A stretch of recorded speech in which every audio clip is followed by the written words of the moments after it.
All right, I have a case here. It says the plaintiff is suing the defendant for $2,500. That is the maximum in small claims court. What is the $2,500 for? Good morning, ma'am. It was for the deposit on our wedding venue. My ex-fiancé and I were supposed to get married last month. His mother, the defendant, promised us that money as a gift, and then she took it back and refused to return it after we canceled the wedding. Hold on. After we canceled the wedding? Who canceled the wedding? It was a mutual decision, ma'am. We realized we weren't ready. We were moving too fast, so we decided to call it off. How old are you? I'm 24, ma'am. And your ex-fiancé? He's 26. Okay, so two grown adults. You get engaged, you set a date, you plan a wedding, you ask the defendant for money for a venue deposit. Did you ask her? It was more my ex-fiancé, ma'am. He told me his mother had offered to help with the wedding costs. She came to us and said she wanted to contribute. All right, defendant, come on up. Let's hear your side. Ma'am, what's your name? Patricia Harrison. You have the same last name. You're the mother of the groom.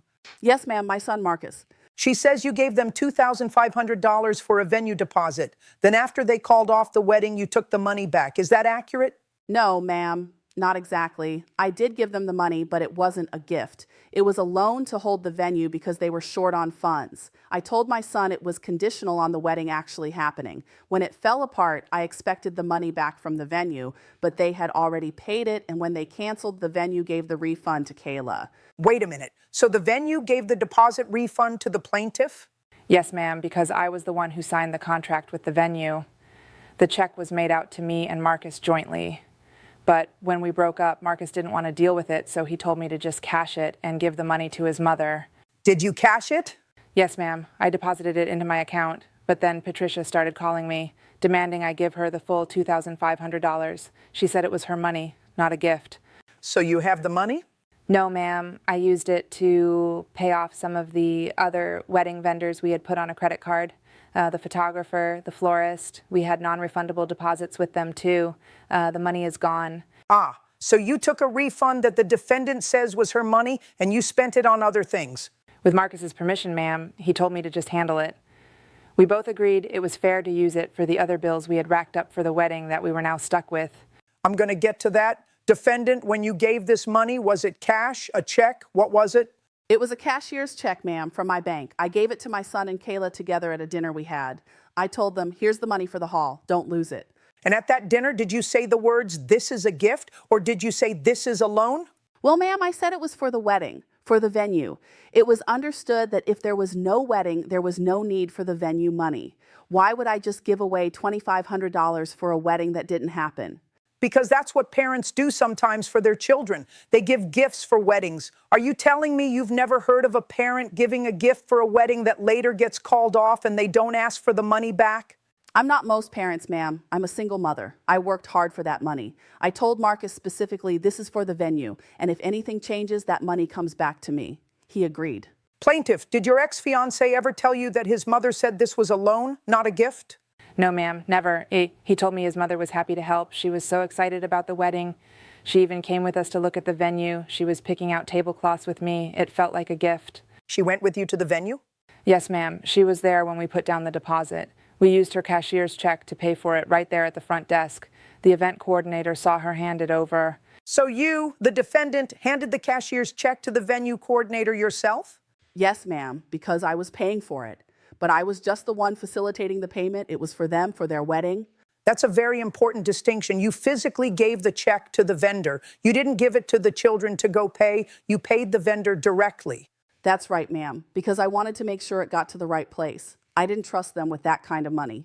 But then when the wedding was canceled, the venue gave the refund to the plaintiff because her name was on the contract. Is that correct, plaintiff? Yes, ma'am. The refund check came to me and Marcus. We had to both sign it to deposit it.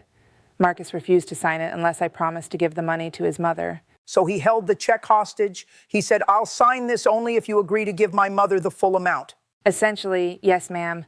I needed the money to pay off the credit card debt we had accumulated for the wedding. We were both on that card. He said if I didn't give his mother the money, he wouldn't sign the check, and we'd both be stuck with the credit card bills and no way to pay them. So you agreed? I was desperate, ma'am. I had $5,000 on my credit card from the wedding planning. Half of it was his charges. He promised me if I gave his mom the money, he would help me pay off the card. He never did. This is getting messy. Defendant, did you ever speak to your son about this money after the wedding was called off? Many times, ma'am, he told me Kayla was being difficult, that she had the money and she was spending it on other things. He was on my side. He knew it was my money. Let me ask you a very simple question. If your son had not been engaged to this woman and he just came to you and said, Mom, I need $2,500, would you have just given it to him? No, ma'am, I would not. I'd ask what it was for. So the money was conditional on a wedding. On the wedding happening, yes, ma'am. Plaintiff, you say you were told it was a gift? Who told you it was a gift? Marcus did, ma'am, and she never corrected him. At the venue, when she handed over the check, she said, "This is my gift to you both." I remember it clearly because I thought it was so generous. Defendant, did you say those words? I might have said something like that, ma'am. It was a figure of speech. In the moment, it was a gift for the wedding, but the wedding didn't happen. So the gift condition was not met. It's like if you give someone a birthday present and then their birthday is canceled. A birthday can't be canceled, a wedding can, but you're saying the gift was conditioned on the marriage taking place. Exactly, ma'am. It was a conditional gift. It's a legal term. I looked it up. Oh, you looked it up. Did you also look up the part where you have to prove that condition was made clear at the time of the gift? I told Marcus. He knew. But you didn't tell the plaintiff, the person you're now suing for the money back? I assumed he would tell her. They were a couple planning a wedding. I didn't think I had to spell it out to her directly. Well, she's telling me he told her it was a gift. So there's a he said, she said. And your son isn't here. He's here, ma'am. I brought him as a witness. You brought your son as a witness against his ex-fiancée, the woman he was about to marry. Do you think he might have a little bit of bias? He's an honest boy, ma'am. He'll tell the truth. All right, let's bring him up. But I'm warning you, son, you are under oath. If you get up here and lie to me, I will know it, and I will hold you in contempt. What's your name? Marcus Harrison, ma'am. Marcus, you are the ex-fiancé. You are the one in the middle of this mess. Your mother says the money was a conditional loan. Your ex says you told her it was a gift. Which was it? Well, ma'am, it was a little bit of both. My mom said she'd help us out with the venue. She didn't want to just give us the cash because she was worried we'd spend it on other stuff. So she came with us to pay the venue directly. That's not what I asked you. I asked you what you told the plaintiff. Did you tell Kayla that this money was a gift from your mother, free and clear, or did you tell her it was a loan that would have to be paid back if the wedding didn't happen? I told her it was a gift because at the time I thought it was. I didn't think we'd be breaking up. It never crossed my mind. So you misrepresented the terms to your ex-fiancé. I wouldn't say misrepresented, ma'am. I just didn't know my mom's exact intentions. I was just excited to get the money for the wedding. But you found out her intentions later, didn't you? After the wedding was off, you suddenly remembered that it was a loan, and you used that to pressure Kayla into giving your mother the refund. I wasn't pressuring her, ma'am. I was trying to do the right thing by my mom. My mom worked hard for that money. It wasn't fair for Kayla to keep it when we weren't getting married. Okay, so you signed the check so she could deposit it on the condition she give your mother the money. Did you then help her pay off the credit card debt that you both accrued for the wedding? I told her I would. But then we had a big fight about some other stuff, and things got ugly. She changed her phone number. I couldn't get in touch with her to give her the money. So you promised her you would help pay the credit card debt if she gave your mother the money, and then you never did. She blocked me, ma'am. How was I supposed to pay her? You could have sent a check to her address. You could have used a payment app. You could have put your big boy pants on and figured it out. But you didn't, because you didn't want to. You got what you wanted. Your mother got her money back. No, ma'am, that's not... I'm not done. Plaintiff, you said you have evidence. What do you have? I have text messages, ma'am, from Marcus, where he tells me it was a gift and not to worry about his mother. And I have the credit card statements showing the charges for the wedding that we were both responsible for. Let me see the texts. Defendant, you can come look too. Let's see what your son was telling his fiancée. Ma'am, those texts are from a different time. He was just trying to keep her happy can read. This text says, "My mom is so happy for us. She wants to give us the money for the hall as a wedding gift. She loves you." That's from Marcus to Kayla. That's pretty clear. Pie.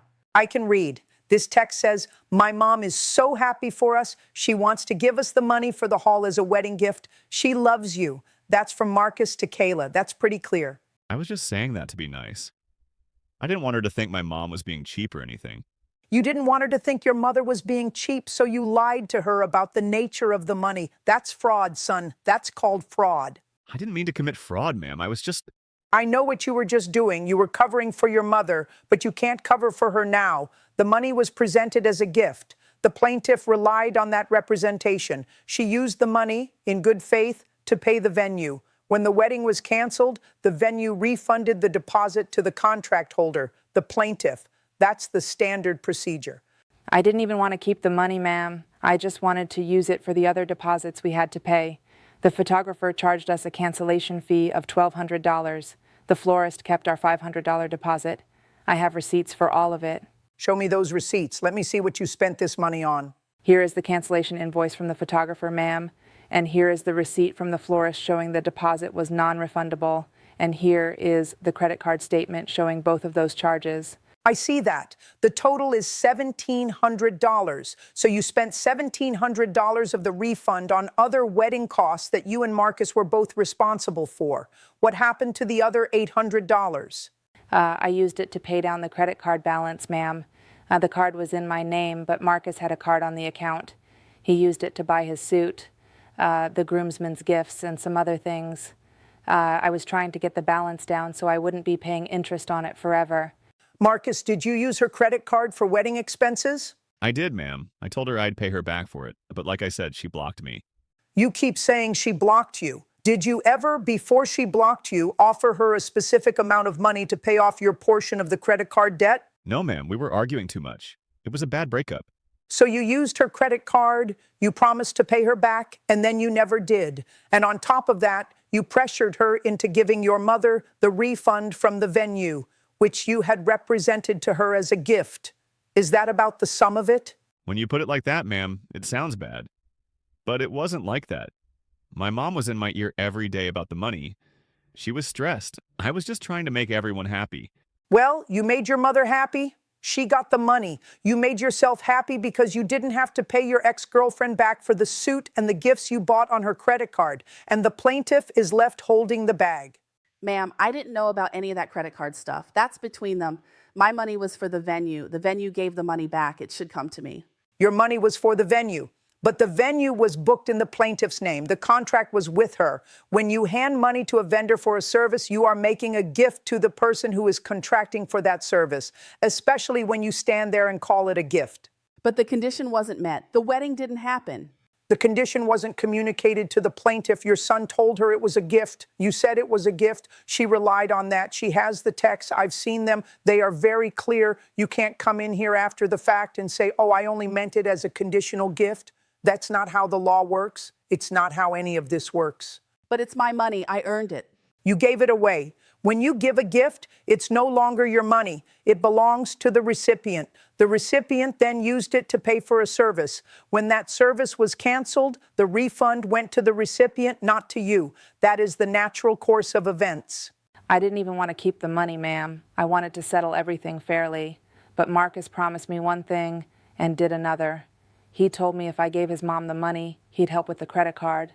Then he disappeared. I'm out over $2,000 in wedding costs that were for both of us. And you're suing the mother, not the son. Why? Because she's the one who has the money now, ma'am. And because she's the one who's been harassing me. She calls me a thief. She's been telling people in our small town that I stole her wedding fund. I had to leave my job because of the gossip. Defendant, have you been doing that? Have you been calling this young woman a thief? She took my money, ma'am. What else would you call it? She deposited a refund that belonged to me into her bank account and spent it. I would call it a misunderstanding, exacerbated by your son's failure to communicate clearly, but I wouldn't call it theft. Theft requires intent to permanently deprive the owner of property. She had a good faith belief that the money was a gift. That is not theft. That is a civil dispute. I just want my money back. I don't care about the gossip. Well, you're not getting it back. I've heard enough. Here's what I see. I see a mother who wanted to control her son's wedding. I see a son who didn't have the courage to tell his fiancé the truth about the money. And I see a young woman who was caught in the middle, who acted in good faith based on the information she was given.